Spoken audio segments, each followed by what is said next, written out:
Hello everyone, welcome back to another episode of Spiritual Superpowers. I'm Dawn and this is Karen. And we have a great Spiritual Superpowers replay for you today. So enjoy.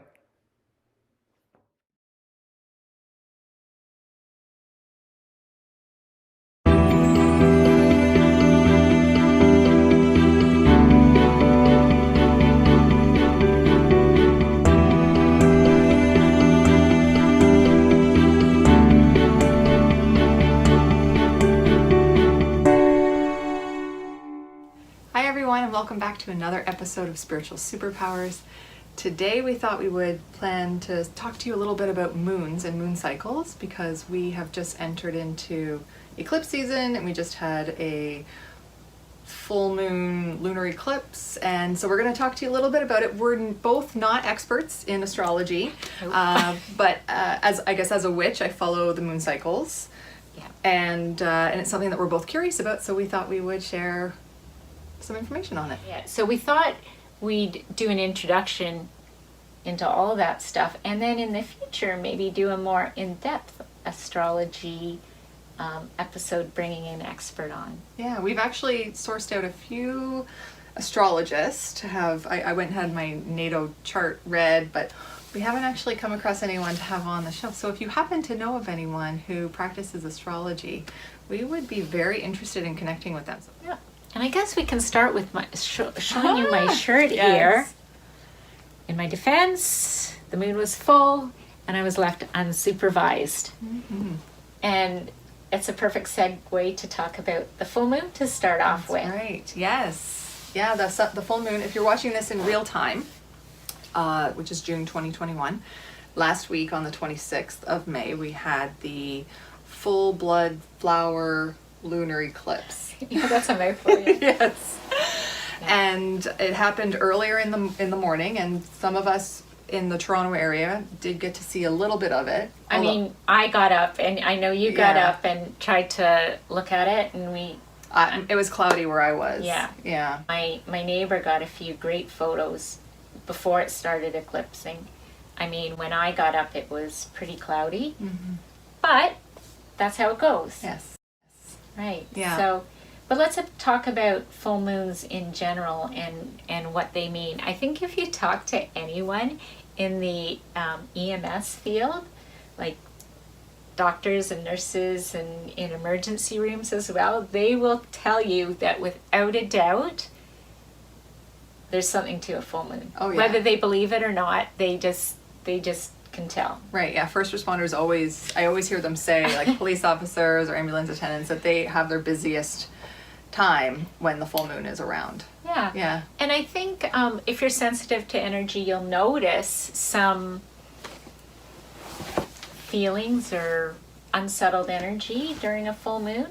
But I think in general, what a full moon means to me is clearing things out of your life that don't serve you anymore.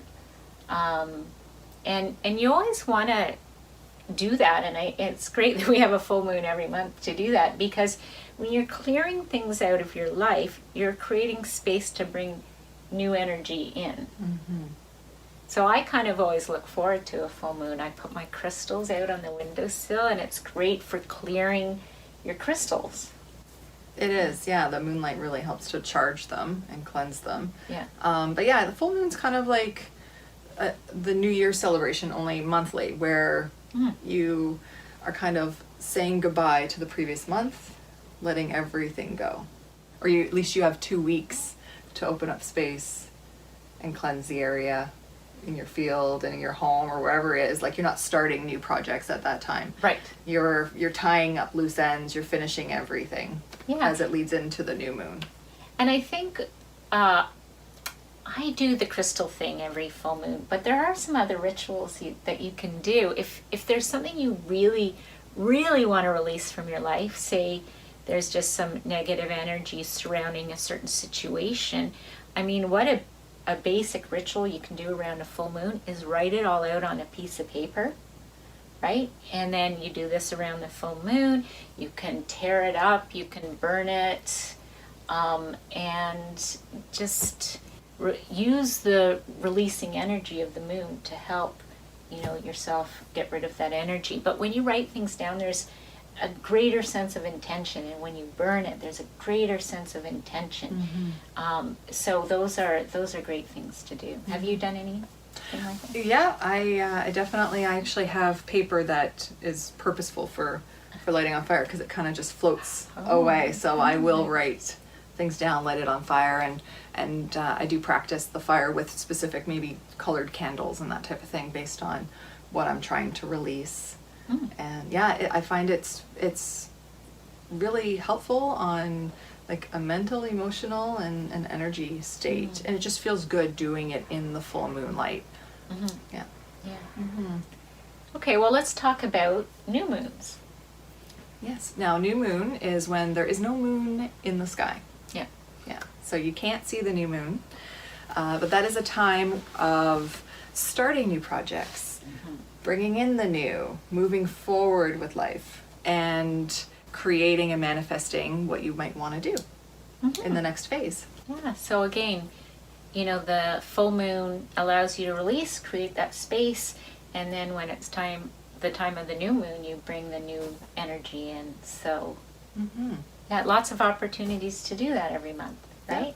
Yeah, and you can also do rituals in that way as well, where you can write down exactly what you plan to work on in the next month or the next 6 months, because each moon has a partner 6 months later, or of course starting a full year if you wanted to do one in January. It's a good time to set your intention. You can write it down, you can bury it in the moonlight, or in the new moon in the ground, to create that kind of growth. Sort of like planting a seed. Exactly. Yeah, there's lots of different ways that you can set intention on a new moon to create something new. Yeah. So I think what I pay attention to most are the full moons and the new moons, and one other astrological event, which is Mercury retrograde. Yes.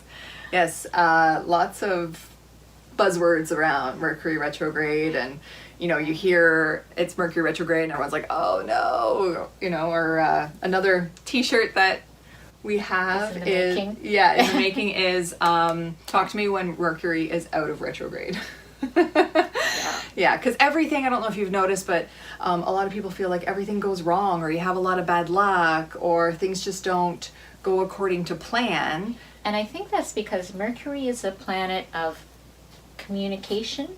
So the glitches that usually happen are communication glitches and technology glitches. That's why people notice it so much versus other planets when they go retrograde, right? Yeah, because Mercury does go retrograde usually 3 times in a year. And it just went retrograde the other day. So we're in retrograde. We're in retrograde right now. So hopefully this video goes according to plan.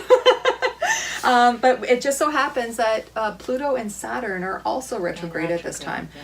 And what retrograde means is they would notice that it looked like the planet started to move backwards.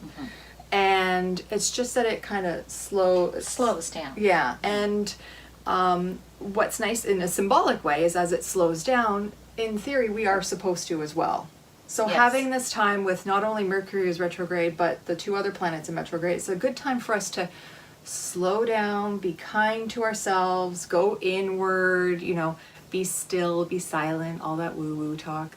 And that's maybe why a lot of people find it is either bad luck or just everything goes wrong, because if you're trying to do things, if you're trying to manifest, if you're trying to get things going, it's actually more of a time to go slow.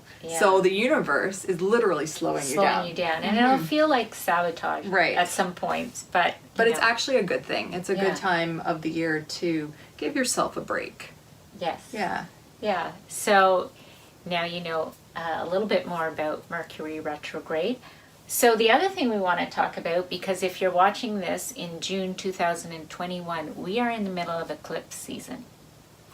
And if you're watching this video when we release it, there will have been the lunar eclipse that we talked about in the intro last week, and on June 10th next week is a solar eclipse. Yeah, so similar to, you know, the moon energy, lunar eclipses are really good for releasing things and releasing energy and that sort of thing, but to a like heightened degree, right? Yes. Yeah. Releasing on steroids. Yeah. Yeah. And then the solar eclipses are a little different. It's near the time of the new moon. Perfect timing. Yeah, so it is supercharged energy to bring new things into your life. But I think what people notice with eclipse season is the energy is just all over the place, especially if you're sensitive to energy. Yeah, and that's something to watch for. And as you move through and you kind of become a little bit more familiar with the calendar and when the moons are and when the eclipses happen and when the planets go retrograde, to see that roller coaster of emotions or energy or fatigue or all kinds of interesting things. It's kind of neat to track that and become a little bit more familiar so that you are a little bit more in tune with yourself, how you react to the planets, and maybe help yourself get a little bit more in alignment with what the universe, what it's asking you to do. Yeah, what it's helping you to do. Go with the flow. Yes, to go with the flow of the universe. So I think that's our quick little Cole's Notes version of astrology. Yes. Right? And again, we'll bring you more information on astrology, and we'll bring some experts on. Mm-hmm. But I think that's it for today. So enjoy this next eclipse on June 10th. Mm-hmm. And until next time, see you later. Bye.